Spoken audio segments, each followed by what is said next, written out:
सभी को मेरा नमस्कार। मैं संदीप चौधरी और आज फिर से एक नए टॉपिक के साथ आपके सामने मैं रूबरू होने जा रहा हूं। आज हम पढ़ेंगे प्रकाश संश्लेषण, फोटोसिंथेसिस।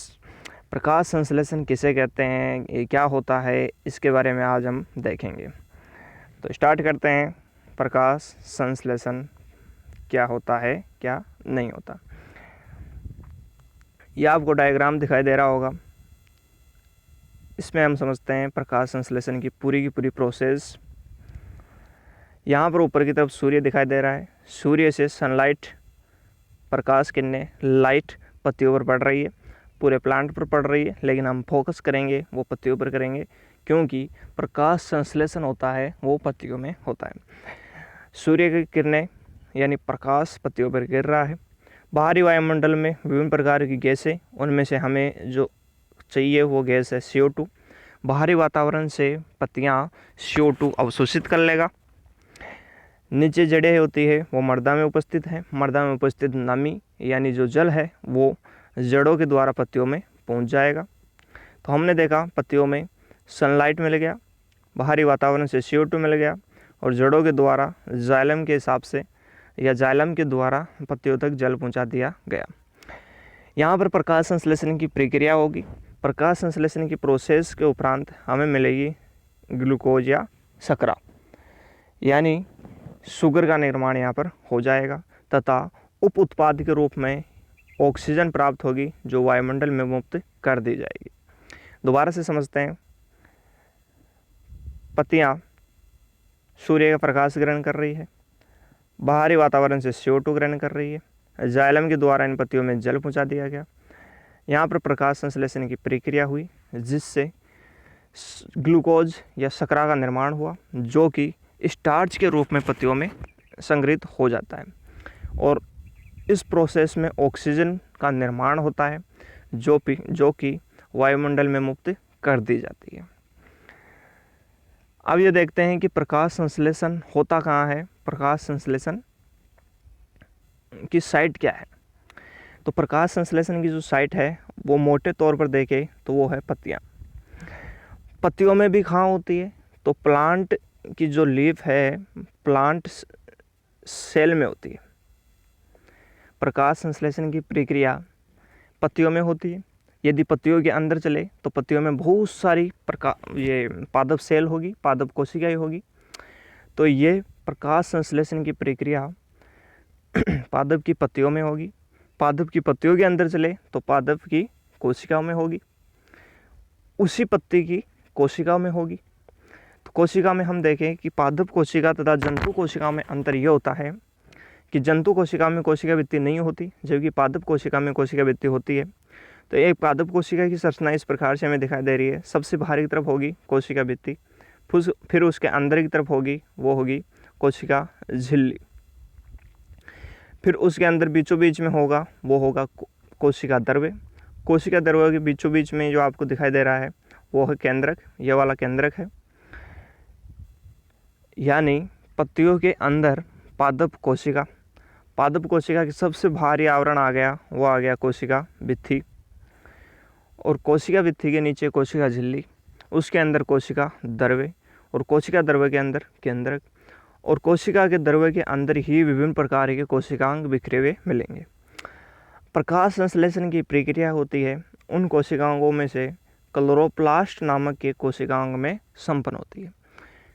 तो हम इस कोशिका द्रव्य में उपस्थित कोशिकांगों में से ये क्लोरोप्लास्ट नाम का कोशिकांग उठाकर इसकी आंतरिक संरचना देखते हैं।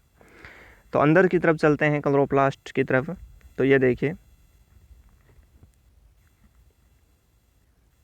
ये देखिए, ये आ गया क्लोरोप्लास्ट।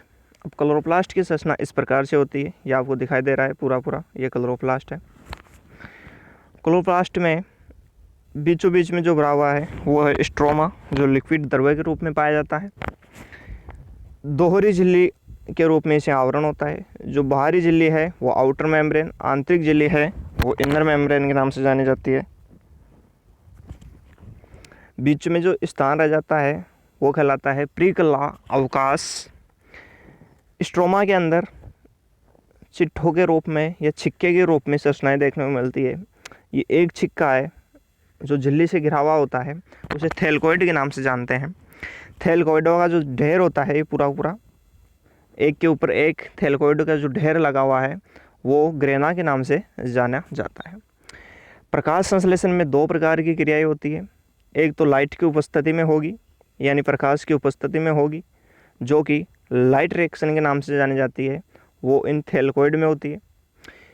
इस थैलेकोइड में जो लाइट रिएक्शन है उसमें जल की आवश्यकता होती है, प्रकाश की आवश्यकता होती है, और इस प्रोसेस में ऑक्सीजन होती है वो बाहरी वातावरण में मुक्त कर दी जाती है। इसमें ATP और NADPH प्लस के रूप में ऊर्जा प्राप्त होती है। दूसरी प्रक्रिया है वो C3C4 या CAM चक्र के रूप में संपन्न होती है, जो कि क्लोरोप्लास्ट हरित लवक के स्ट्रोमा में होती है। स्ट्रोमा में बहुत सारे एंजाइम उपस्थित होते हैं, उनके द्वारा ये क्रिया संपन्न करवाई जाती है। इस क्रिया में CO2 का अपचयन होता है, CO2 का स्थिरीकरण होता है, जिससे ग्लूकोज का निर्माण होता है। इसका जो मुख्य पथ है वो है केल्विन चक्कर, C3 चक्कर। C3 चक्कर या केल्विन चक्कर होता है वो स्ट्रोमा में संपन्न होता है और ये डार्क रिएक्शन के रूप में जाना जाता है। अब डार्क रिएक्शन है तो इसमें प्रकाश की आवश्यकता नहीं होगी। लाइट रिएक्शन थैलेकोइड में हुआ जिसमें जल की आवश्यकता है और O2 बाहर की तरफ मुक्त कर दी जाती है। इसमें ATP और NADPH2 का निर्माण होता है, जो कि ऊर्जा के रूप में केल्विन चक्कर में खर्च हो जाएगा, जो कि स्ट्रोमा के अंदर संपन्न होने वाली क्रिया है केल्विन चक्कर। केल्विन चक्कर में शुगर यानी ग्लूकोज का निर्माण होगा, जो आपको दिखाई दे रहा है। केल्विन चक्कर से शर्करा या शुगर का निर्माण हो जाएगा।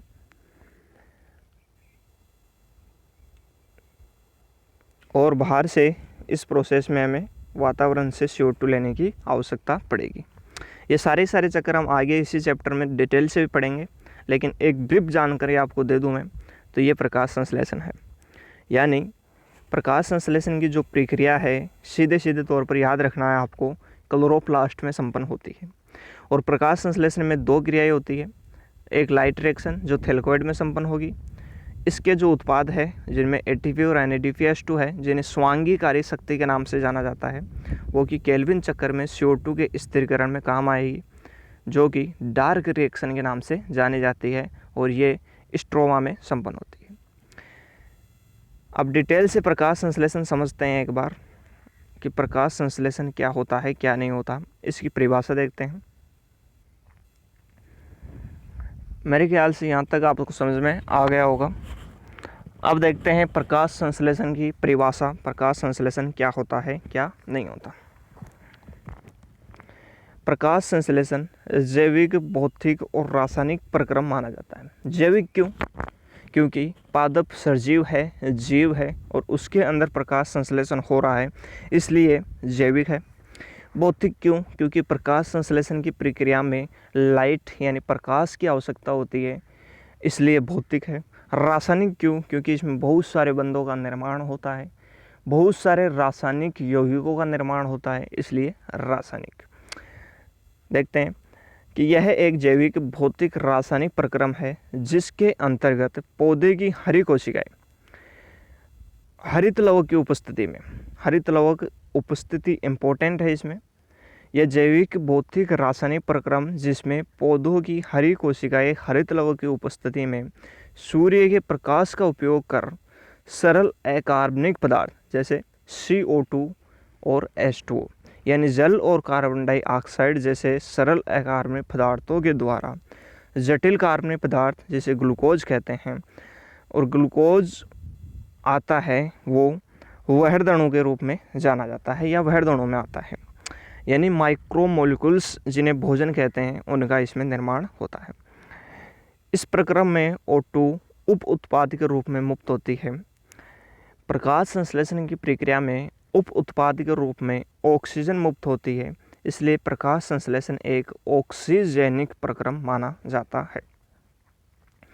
एक बार फिर से आपको बताता हूँ स्पीड में कि ये जैविक, भौतिक, रासायनिक प्रक्रम जिसमें पौधे की हरी कोशिकाएं हरित लवक की उपस्थिति में सूर्य के प्रकाश का उपयोग कर सरल अकार्बनिक पदार्थ जैसे जल और CO2 के द्वारा जटिल कार्बनिक पदार्थ जैसे ग्लूकोज अर्थात मैक्रोमोलिक्यूल्स जिन्हें भोजन कहते हैं का निर्माण करती है तथा इस प्रक्रम में O2 उप उत्पाद के रूप में मुक्त होती है। इस कारण यह ऑक्सीजनिक प्रक्रम माना जाता है। परिभाषा आपको समझ में आ गई होगी। अब प्रकाश संश्लेषण की कुछ विशेषताओं की बात करेंगे। यहाँ पर प्रकाश संश्लेषण की विशेषताएं। प्रकाश संश्लेषण एक रेडॉक्स प्रक्रम है या रेडॉक्स रिएक्शन इसमें संपन्न होती है। कहने का मतलब यह है कि प्रकाश संश्लेषण में अपचयन तथा ऑक्सीकरण दोनों रिएक्शनें चलती है, इसलिए यह रेडॉक्स रिएक्शन दर्शाता है।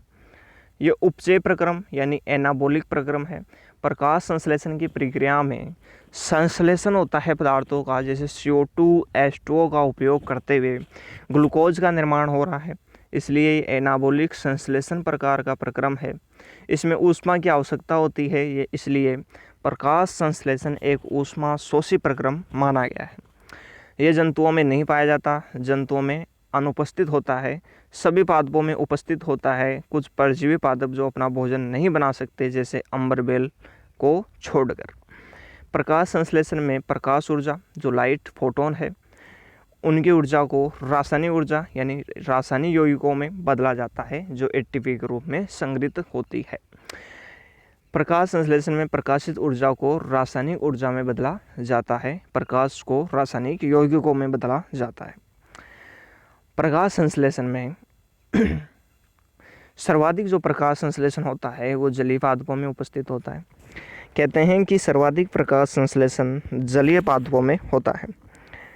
टिनोस्पोरा, ट्रोफा और ऑर्किड जैसे पादप है, उनकी जड़ों में प्रकाश संश्लेषण की प्रक्रिया पाई जाती है।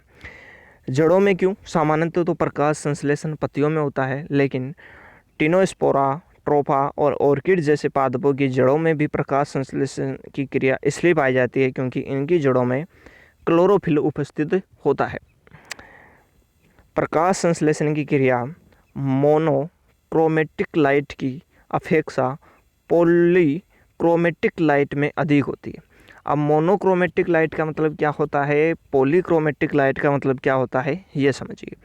पॉलीक्रोमेटिक लाइट का मतलब है 7 रंगों वाला प्रकाश का स्पेक्ट्रम, जैसे विबज्योर यानी नीला, हरा, लाल, बैंगनी, ये पूरा के पूरे जो 7 प्रकार के कलर हैं उनका जो सम्मिलित रूप से जो प्रकाश डालते हैं वो है पॉलीक्रोमेटिक लाइट। इस पॉलीक्रोमेटिक लाइट में प्रकाश संश्लेषण की क्रिया ज़्यादा होती है। मोनोक्रोमेटिक का मतलब होता है किसी एक कलर की हम लाइट पत्तियों पर डालें और उसमें प्रकाश संश्लेषण हो। मोनोक्रोमेटिक लाइट में प्रकाश संश्लेषण धीमा होता है, कम होता है। आगे बढ़ते हैं।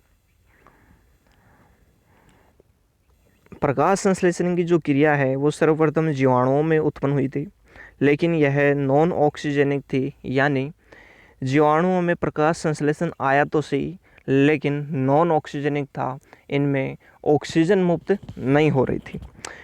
क्यों? क्योंकि इनमें हाइड्रोजन दाता के रूप में जल के स्थान पर अन्य कोई अकार्बनिक पदार्थ जैसे H2S था, तो H2S की उपस्थिति में यहाँ पर O2 मुक्त होने की जगह या तो H2 मुक्त हुआ या SO2 मुक्त हुआ, इसलिए यह नॉन ऑक्सीजनिक था। ऑक्सीजनिक जो प्रकाश संश्लेषण सर्वप्रथम BGA ब्लू ग्रीन एल्गी जो साइनोबैक्टीरिया के नाम से जाना जाता है उनमें उत्पन्न हुआ। सामान्य जीवाणुओं को 2 भागों में बांटा जाता है। एक तो होते हैं ऑर्की बैक्टीरिया जो कि आदिम प्रकार के बैक्टीरिया होते हैं, और दूसरे होते हैं विकसित साइनोबैक्टीरिया जिन्हें BGA के नाम से जानते हैं, जो जीवाणु ही है। उनमें सर्वप्रथम ऑक्सीजनिक प्रकाश संश्लेषण की प्रक्रिया आई। एक अनुमान या एक आकलन के अनुसार यह माना जाता है कि जैवमंडल में प्रकाश संश्लेषण द्वारा 4 गुना 10⁻13 kg कार्बन वार्षिक स्थिर की जाती है। स्थिरीकरण का मतलब क्या होता है? स्थिरीकरण का मतलब होता है किसी भी तत्व का स्थिरीकरण उस तत्व के यौगिकों में बदलना है। जैसे नाइट्रोजन का स्थिरीकरण नाइट्रोजन को उसके यौगिकों में बदलना है, कार्बन का स्थिरीकरण, कार्बन को उसके यौगिकों में बदलना है, ये स्थिरीकरण है। तो कार्बन का स्थिरीकरण, कार्बन को उसके यौगिकों में बदलना। एक आंकलन ये बताता है कि वार्षिक यानी एक साल में जैवमंडल में प्रकाश संश्लेषण द्वारा 4 गुना 10⁻13 kg कार्बन को उसके यौगिकों में बदला गया। आगे की प्रोसेस या आगे की विशेषता प्रकाश संश्लेषण की यह है कि प्रकाश संश्लेषण की क्रिया सभी प्रकार के कलर में एक समान नहीं होती। जैसे नीले और लाल प्रकाश में सर्वाधिक, जबकि हरे प्रकाश में यह शून्य होती है। प्रकाश संश्लेषण की क्रिया के लिए अवशोषण स्पेक्ट्रम नीला या लाल प्रकार का, यानी सर्वाधिक प्रकाश संश्लेषण नीले और लाल प्रकाश में होता है, जबकि हरे प्रकाश में प्रकाश संश्लेषण की दर शून्य होती है। ये देखिए, यहाँ तक आपको समझ में आ गया होगा। अब हम जो पढ़ेंगे वो पढ़ेंगे रिएक्शन, प्रकाश संश्लेषण की अभिक्रिया।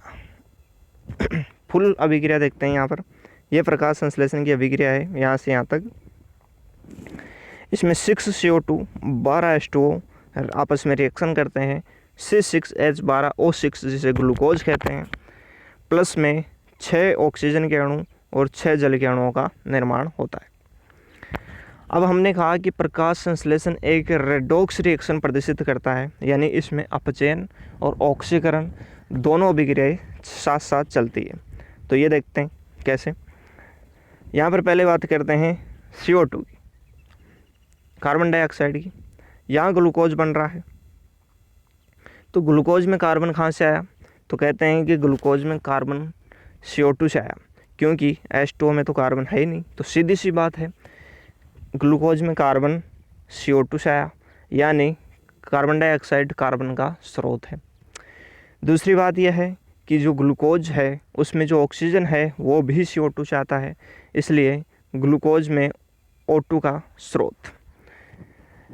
यहाँ कन्फ्यूजन वाली बात यह है कि यहाँ पर जो ऑक्सीजन मुक्त होती है, जो वायुमंडल में मुक्त की जाती है, उसका स्रोत H2O है, जबकि ग्लूकोज में जो ऑक्सीजन है उसका स्रोत CO2 है। ये कन्फ्यूजन वाली बात थी, इसको आपको समझ में आना चाहिए आपके, कि यहाँ पर जो ऑक्सीजन मुक्त हो रही है वो जल से आ रही है, जबकि ग्लूकोज में ऑक्सीजन है वो CO2 से आ रही है। ग्लूकोज में कार्बन आया CO2 से, ग्लूकोज में ऑक्सीजन आया CO2 से, ग्लूकोज में हाइड्रोजन आया वो H2O से। तो देखते हैं रेडॉक्स रिएक्शन क्यों कहते हैं। पहले देख रहे हैं जल की बातें। यहाँ पर आपको H2O दिखाई दे रहा है, सॉरी, ये देखिए यहाँ पर आपको H2O दिखाई दे रहा होगा। H2O है वो जा रहा है O2 में, H2O O2 में जा रहा है, यानी इसका H2O का ऑक्सीकरण हुआ। अब ऑक्सीकरण किसे कहते हैं? या तो हाइड्रोजन की कमी हो जाए या ऑक्सीकरण अंक में बढ़ोतरी हो जाए, वो कहलाता है ऑक्सीकरण। तो यहाँ पर ऑक्सीजन के अणु थे 12 और यहाँ पर ऑक्सीजन के अणु है 12, यानी ऑक्सीजन में किसी प्रकार का कोई फेरबदल नहीं हुआ। यहाँ पर थे 24 हाइड्रोजन और यहाँ पर है 0 हाइड्रोजन, यानी हाइड्रोजन की कमी हुई, और हाइड्रोजन की कमी ही तो ऑक्सीकरण है। अतः हम कहेंगे कि यह जल का ऑक्सीकरण, यानी H2O से O2 के निर्माण वाली जो रिएक्शन है वो ऑक्सीकरण रिएक्शन है। इसे जल का प्रकाशिक अपघटन के नाम से भी जानते हैं, क्योंकि क्लोरीन और मैग्नीज जैसे खनिज आयनों की उपस्थिति में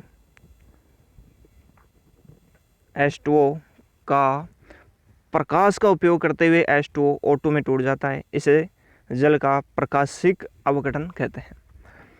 यह प्रकाश की उपस्थिति में ये रिएक्शन हो रही है H2O से O2 की ओर, तो इसे प्रकाशिक रिएक्शन या लाइट रिएक्शन कहते हैं। और ये हमने शुरू में ही पढ़ा था कि जो लाइट रिएक्शन होती है वो हरित लवक यानी जो क्लोरोप्लास्ट है उसके थैलेकोइड जिले में संपन्न होती है। समझ में आ गया होगा मेरे ख्याल से एक रिएक्शन। यहाँ पर ये देखिए कि जो H2O है वो H+ आयन और इलेक्ट्रॉन दाता है, यानी ग्लूकोज में जो हाइड्रोजन है वो H2O से आ रहा है, जबकि जो O2 का स्रोत कौन सा वाला है, O2 ग्लूकोज में O2 है, वो CO2 से आ रहा है, जबकि जो ऑक्सीजन मुक्त हो रही है वो जल से आ रही है।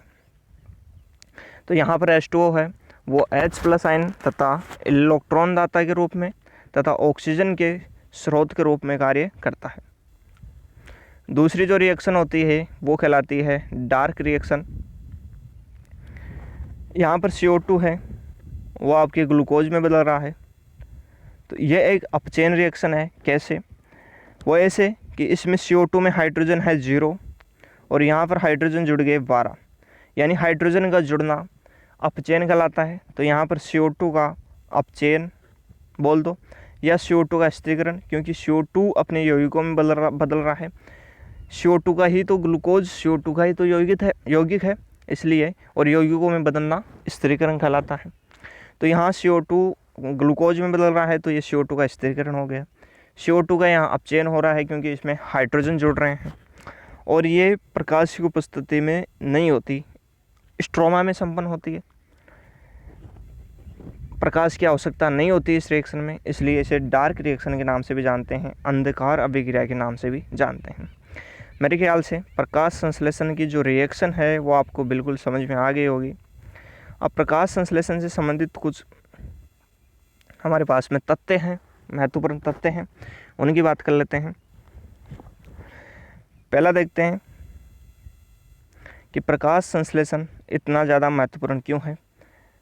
जैवमंडल में प्रकाश संश्लेषण की जो महत्वपूर्णता है उसे 2 कारणों से समझाया जाता है कि प्रकाश संश्लेषण 2 कारणों के कारण महत्वपूर्ण है।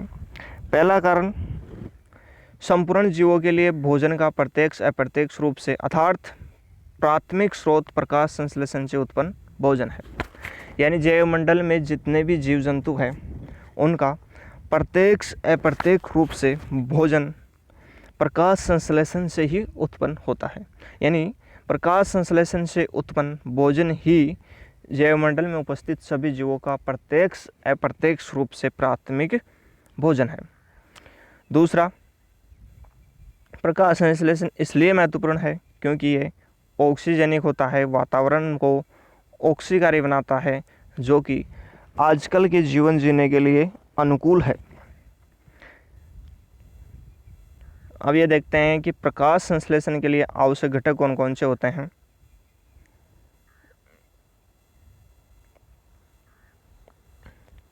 चलो देखते हैं। ये देखिए, प्रकाश संश्लेषण के लिए आवश्यक घटक कौन कौन से होते हैं। तो प्रकाश संश्लेषण के लिए 4 घटक आवश्यक है।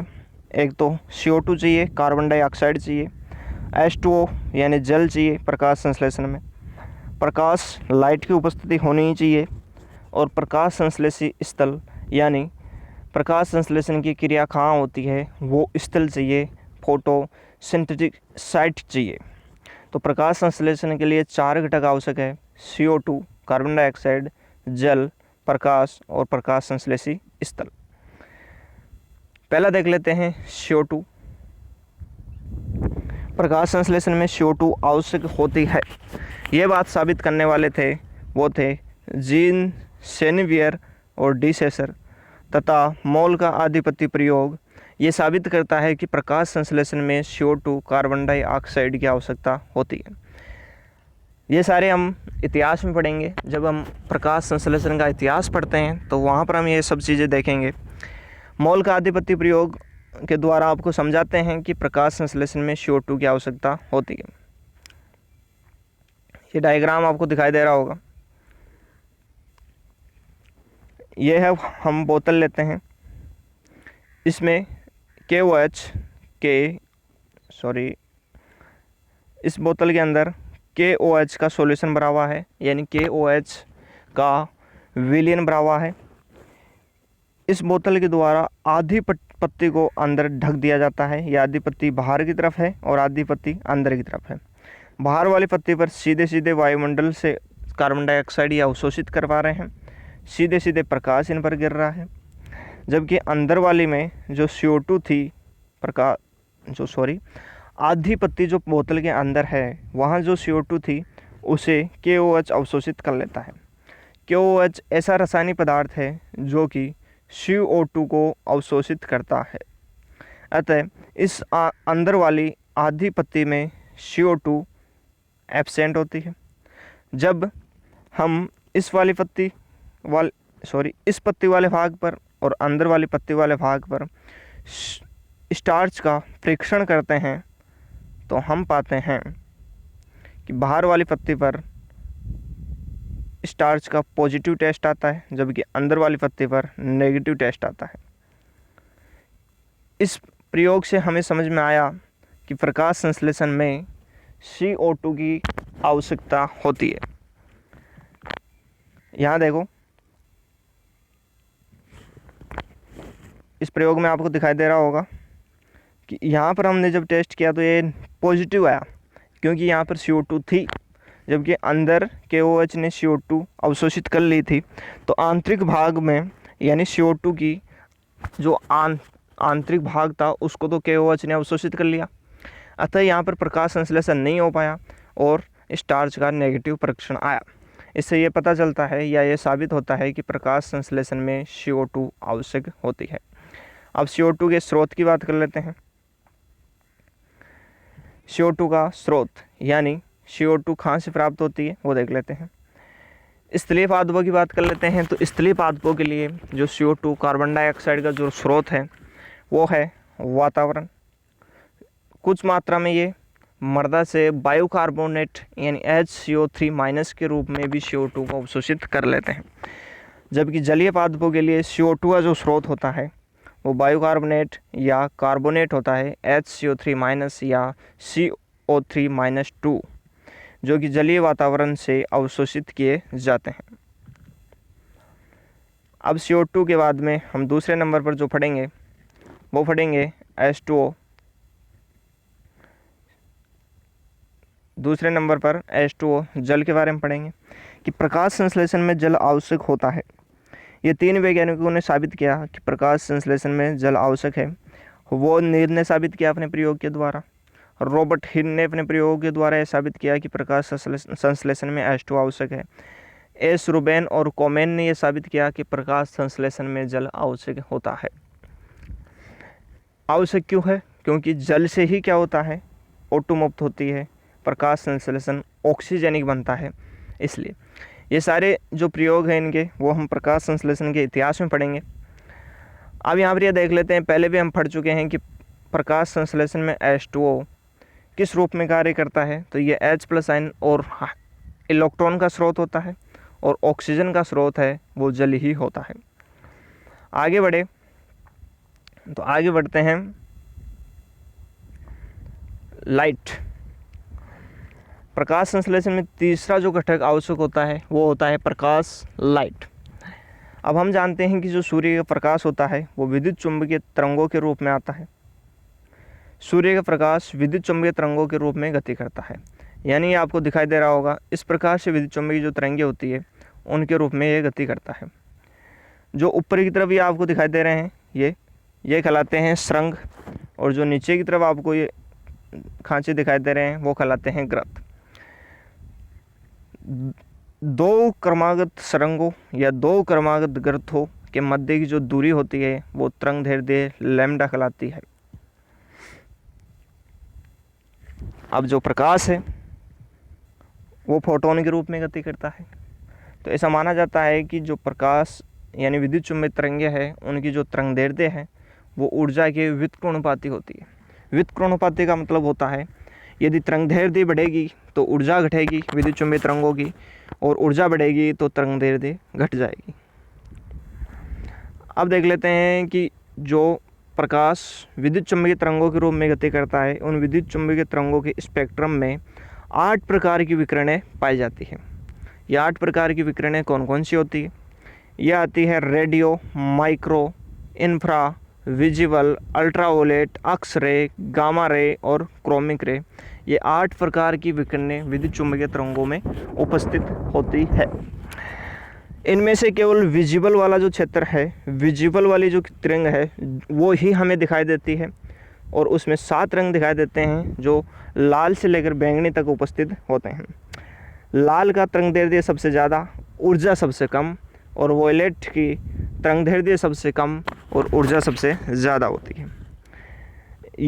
इसी कारण माना जाता है कि नीले तथा लाल क्षेत्र में सर्वाधिक प्रकाश संश्लेषण होता है, जबकि हरे प्रकाश में ये प्रकाश संश्लेषण की जो दर होती है वो शून्य होती है।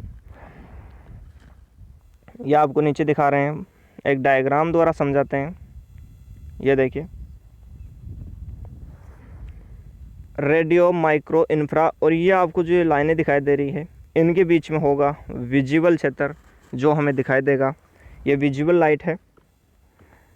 ये देखिए, विजिबल लाइट में रेड से, ये रेड है क्षेत्र है, और रेड से ये बैंगनी तक 7 कलर पाए जाते हैं, जिनकी तरंगदैर्ध्य 380 नैनोमीटर से 750 नैनोमीटर, जिसे 400 से 700 नैनोमीटर के नाम से जानते हैं। सामान्यतः ऐसे मान लिया जाता है 400 से 700 नैनोमीटर। यही वो क्षेत्र या यही वो तरंगदैर्ध्य है जिनके बीच में प्रकाश संश्लेषण की क्रिया होती है। यानी प्रकाश संश्लेषण की क्रिया केवल और केवल दर्शित क्षेत्र के 400 से 700 नैनोमीटर तरंगदैर्ध्य में ही होती है, और इसे PAR, फोटोसिंथेसिस, एक्टिवेशन, रेडिएशन, प्रकाश संश्लेषण, सक्रिय विकिरण के नाम से जानते हैं, जो कि 400 से 700 नैनोमीटर के मध्य होती है। अब ये 7 कलर कौन कौन से उपस्थित होते हैं विजिबल क्षेत्र में? तो दृश्यमान जो वर्णक्रम है उसमें विबजियोर के नाम से हम 7 कलर याद रखते हैं। V यानी वॉयलेट, I यानी इंडिगो, B यानी ब्लू, G यानी ग्रीन, Y यानी येलो, O यानी ऑरेंज, और R यानी रेड।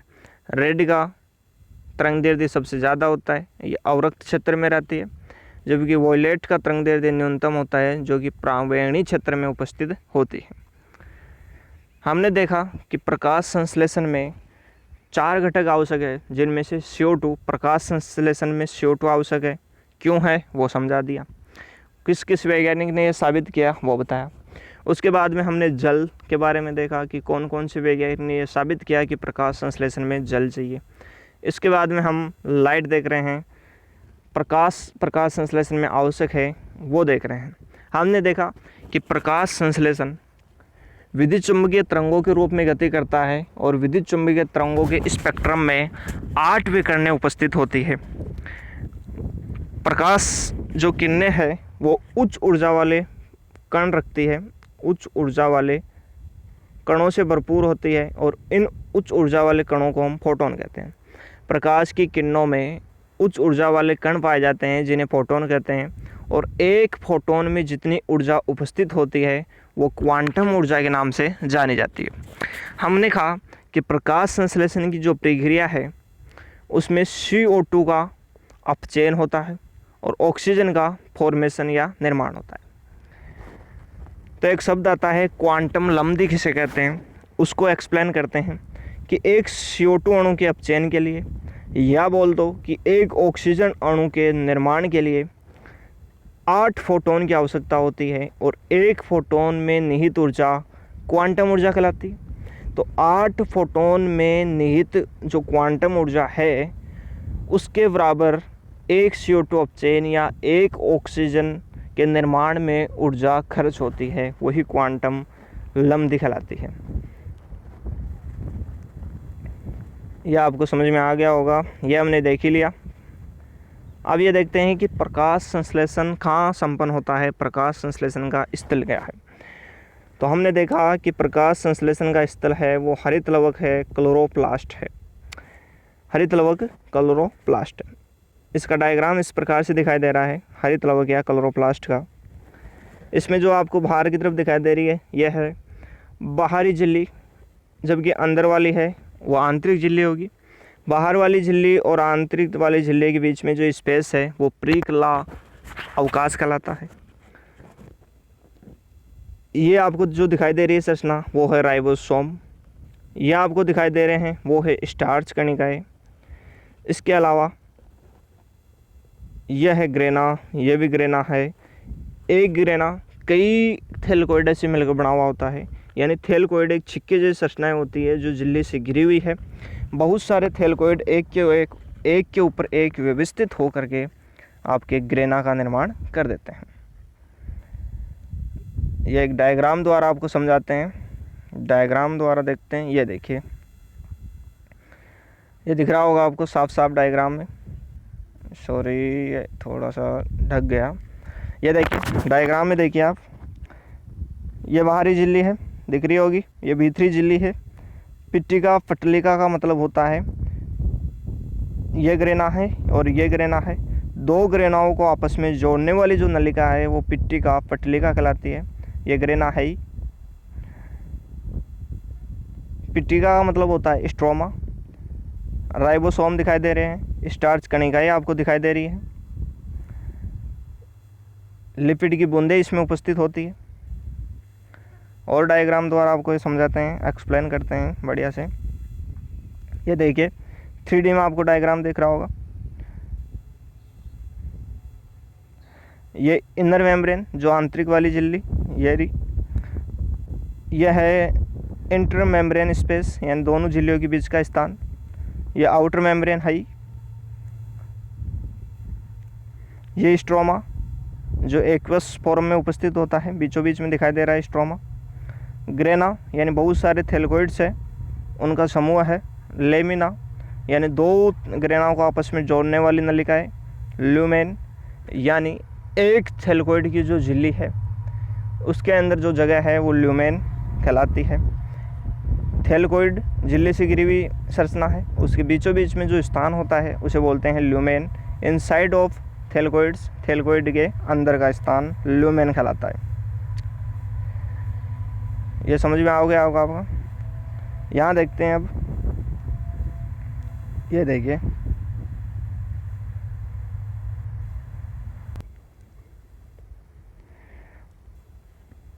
पार्क और पान के अनुसार दो वैज्ञानिक थे, एक था पार्क और एक था पान।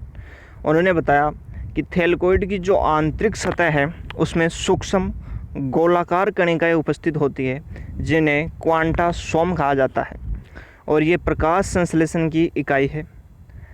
क्वांटासोम के अंदर क्या क्या उपस्थित होता है वो देख लेते हैं। तो एक क्वांटासोम में 230 क्लोरोफिल यानी पर्णहरित, जिनमें से 160 क्लोरोफिल ए और 70 क्लोरोफिल बी उपस्थित होते हैं। 48 कैरिनोइड्स पाए जाते हैं क्वांटासोम में। 46 क्विनिन उपस्थित होते हैं। 116 फास्फोलिपिड, इसके अलावा एंजाइम और अन्य अणु क्वांटासोम में उपस्थित होते हैं। प्रकाश संश्लेषी वर्णक दृश्य स्पेक्ट्रम के बैंगनी, लाल व नीले रंग का अधिक अवशोषण करते हैं, जो कि स्पेक्ट्रम के 400 से 700 नैनोमीटर के बीच का भाग है। वर्णक्रम के इस भाग को प्रकाश संश्लेषी सक्रिय विकिरण PAR के नाम से जानते हैं। इसका डिस्कस हम पहले ही कर चुके हैं कि प्रकाश संश्लेषण नीले और लाल प्रकाश के मध्य यानी 400 से 700 नैनोमीटर के मध्य होता है, जिसे PAR के नाम से जानते हैं। अब प्रकाश संश्लेषण में कौन कौन से वर्णक सहायक होते हैं वो हम दिखा रहे हैं आपको। प्रकाश संश्लेषण में कौन कौन से वर्णक उपस्थित होते हैं ये देखिए। प्रकाश संश्लेषण में 3 प्रकार के वर्णक सहायक होते हैं। एक तो सहायक होता है पर्णहरित क्लोरोफिल, दूसरे कैरोटीनॉइड्स होते हैं और तीसरे फाइकोबिलिन्स प्रकार के वर्णक होते हैं। क्लोरोफिल 5 प्रकार के क्लोरोफिल पादपों में और 2 प्रकार के क्लोरोफिल जीवाणुओं में उपस्थित होते हैं जो प्रकाश संश्लेषण में सहायक होंगे। पादपों में उपस्थित क्लोरोफिल है chlorophyll A, chlorophyll B, chlorophyll C, chlorophyll D और क्लोरोफिल ई, ये दिख रहा है। जबकि बैक्टीरिया, विरिडीन और बैक्टीरियो क्लोरोफिल जीवाणुओं में उपस्थित होने वाले क्लोरोफिल है। कैरोटीनॉइड्स की बात कर ले तो कैरोटीनॉइड्स है वो होते हैं 2 प्रकार के।